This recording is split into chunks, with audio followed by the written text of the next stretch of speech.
I want to talk a little bit about my debt snowball plan. It's sort of like a fantasy game plan. If everything goes as planned with no no emergencies, then this will work. But reality is this is just a plan. So we did pay off the Kia car. So that was a $350 payment, which would have gone on until August, but we paid it off early. We have coming up April 15th an estimated $9,000 IRS tax that we'll owe. We also have a balloon payment on our 80/20 mortgage that we took out. The balloon payment is coming due March of next year. So we have that due, and then we also have our roof payment, which has got a 10% interest, so we want to work on that. We want to work on these three things simultaneously, and I'll show you the plan to do that right now. We are trying to take our IRS debt, which is $9,000 estimated, our green sky roof, and our 20 part of our 2080 mortgage, which is the balloon payment, and pay it down before it's due next March, before this is due in April. So we have a payment plan going, on paydays. We'll pay more around the 1st because it'll be a paycheck and a retirement check. So this is the idea. So we get down to the payday that is April 3rd. We will, let me get in frame. April 3rd payday, we will have over $9,000. So then we can really start and go hard on the 20 part of the mortgage, the balloon payment, and the roof. And that is the plan. So according to this, estimate is just an estimate. We'll have the roof paid off by July, and then we'll really throw everything into the 20 part of the mortgage. So back to here, after we pay off this by March 1st, 2022, then we'll have the HVAC system we put in. It will be probably mostly paid off. Whatever's left, we can pay it off, we're imagining, right after this balloon payment. Then the reason why we're able to have so much money to throw at these debts is because last year we took a 401k CARES Act. We took money out of the 401k, I should say, $60,000, paid off all my revolving credit card debt, paid off everything that we could pay off with that. So after this, we figured we'll pay it back. We hadn't thought about necessarily paying it back, but my husband said we should put the $60,000 back in retirement if we're able to, and we should be able to. We're estimating putting $4,000 over the 15-month period that comes after paying off the snowball. That'll get us $60,000. So that was different than the original plan. And then right now we owe $13,800, maybe a little less. We have about 3 years and 7 months to pay on this car at 4% interest, just about. Whatever's left after we repay the 401k, then we can attack that. That's the idea. But we might be able to do it simultaneously because we know we should have around $5,000 to snowball. If we're putting $4,000 in the 401k repayment, then we should easily be able to throw something at the Toyota. Then after all of this is paid, we will work on cosign loans. One of our children's loans right now is about $28,000. We figure if we have $5,000 to snowball at it, then we'll pay this off relatively fast. We imagine we'll start this obviously after we pay, the 20 part of the mortgage and after we pay back the 401k. So those are both over a year.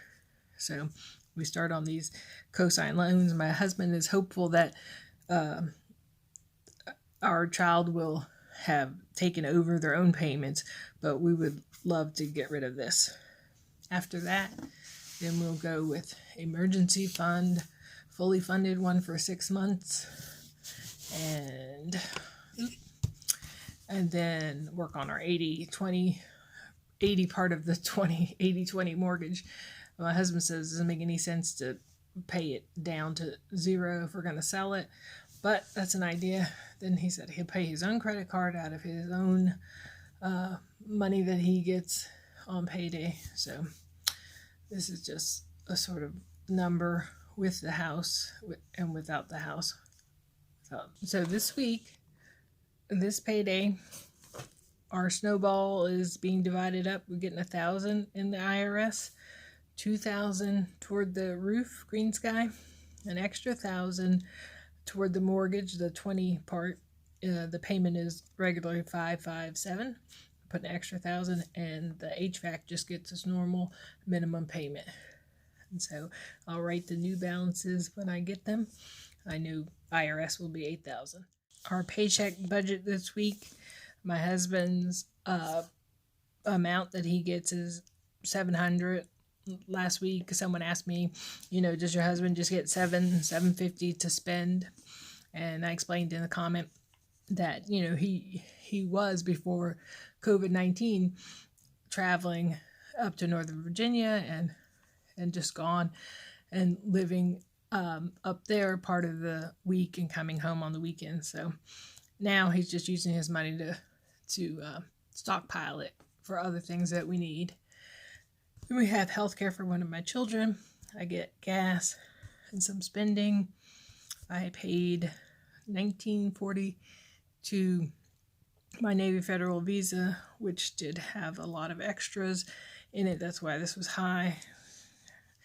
$125 for food, prescriptions, Google Cloud, water bill.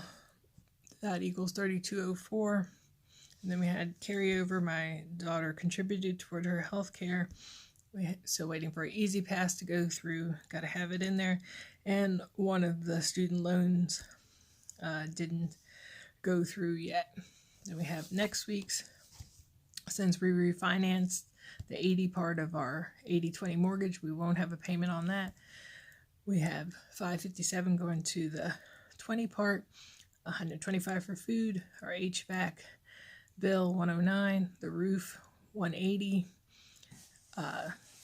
WHRO contribution, homeowners $38, pest control $33, then my gas and spending money, HBO and Hulu Live. And we could take a quick look at what I spent extra on.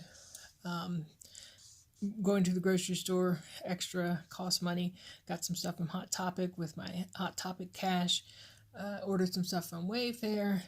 I got an oil change. I got an espresso for Christmas, and it is not saving me money because I keep buying Nespresso pods and all the syrups and stuff that go with it. I went to Office Max for stuff to budget with. TJ Maxx for seasonal things, Lidl, more food, ordering Walmart, Walmart.com, and Amazon, tons and tons of Amazon. So that's where, if you wonder, this $19.40, we are now paying any credit card balances, with the exception of my husband's. If we have charge anything, we pay it to zero. So that's why this is getting paid.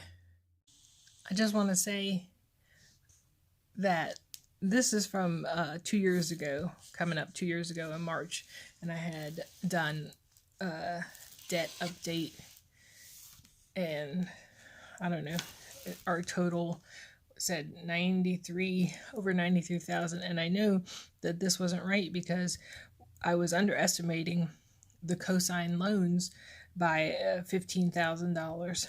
So anyway, another thing that was so interesting from 2 years ago, let's see, this is the original debt confession, which still had the cosign loans wrong.